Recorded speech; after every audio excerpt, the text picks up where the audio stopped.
Good afternoon, subscribers, and welcome. Today I want to bring you a little update now that we have had Economics A-Level Paper 1. We'll not go into an in-depth review at this point, we'll leave that for another day. And of course, Paper 2. Now that we've got one paper left, what I've done today, and I've sat and done this with a couple of my students, we've been through the micro paper, the macro paper. We have identified what particular components of the specification were assessed in those papers. We're also bearing in mind the previous video where I talked about what the likely topic areas were for this particular summer session. And so now I want to just run by you the potential key areas which might be assessed on the themes paper. And of course the themes paper looks at not only the micro side of the course but also the macro. So I'm just going to really run down the list here of topic areas, and that will be it for this video. Just short, sharp, sweet and snappy. Okay, so let's start with the micro. So first of all, 1.2, the allocation of resources, something worth considering for your themes paper. 2.1, specialisation in trade.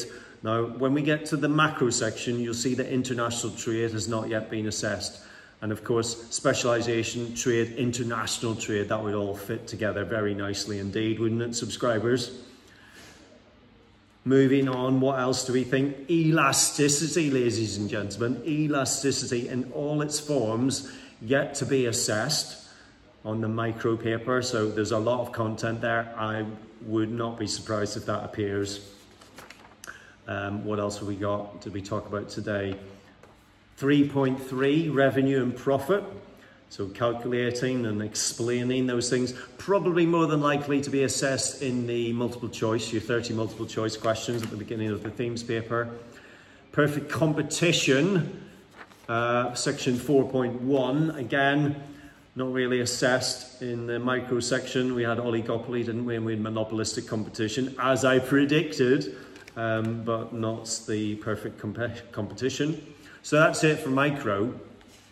Moving on then, ladies and gentlemen. Oh, sorry, no, it's not. Just one final thing. The labour market.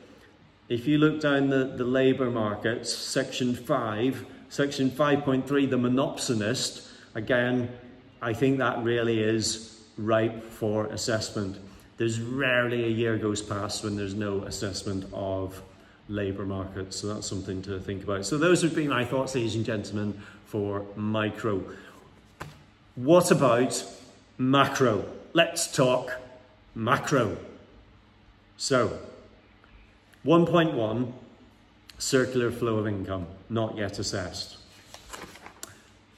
1.5, the multiplier and the accelerator, the causes and the consequences of an output gap, not yet really mentioned or addressed within the macro paper that you have just sat, ladies and gentlemen. And I do hope that's gone well.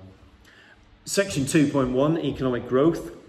Section 2.3, employment. And section 2.4, inflation, we feel are all ripe. When I say we, I mean myself and my students.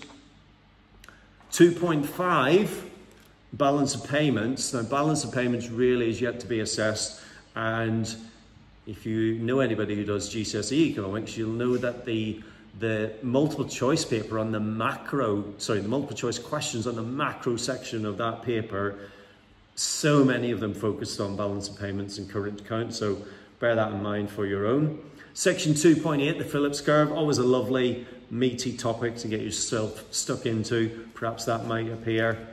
Policy conflicts, you can always refer to policy conflicts, of course, when you're talking particularly macro analysis.